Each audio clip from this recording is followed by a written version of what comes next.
It's pretty clear that, the externalizing pathologies go more towards the males, the internalizing psychopathologies go more toward the females, so that you have more males going to hyper-arousal, more females going to dissociation. But clearly the rage states, when they are dissociated, by definition, they will be directed back into the self and into the body. And ultimately, over long periods of time, what you're looking at is possibilities of psychosomatic disease in that kind of a situation too.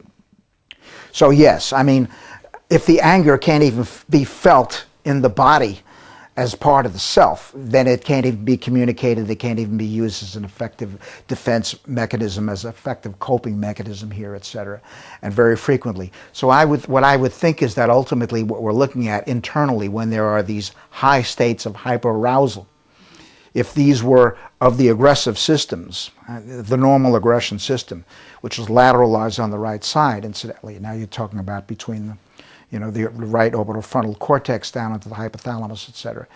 In that case, you would have the rage states literally driven into the body, and ultimately would come out in this attacking self, which literally viciously, takes apart and disintegrates the self. Now, some of that could also be a reflection of early experiences, because at a later point in time, this relational trauma would take the form of humiliation. Humiliation will activate both the sympathetic and the parasympathetic nervous system, extremely dysregulating, etc. Contempt and aggression, humiliation. So what you have here is an internalization of an earlier attachment situation. But again, it's not just that. There's no system to turn it off.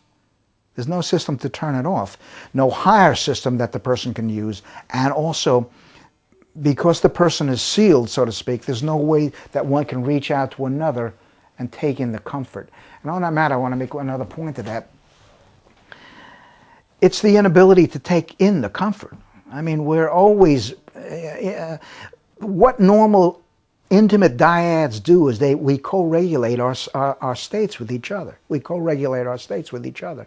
And we bring our heart rates, back down. We're sympathetic, nice parasympathetic, etc.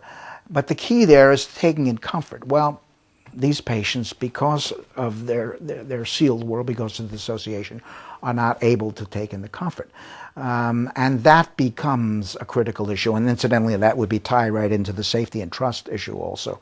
So this matter about saying comfortable things and then thinking that automatically they're going to be taken in is too simplistic an idea of literally how this unconscious system works in the first place and how the body works in the first place.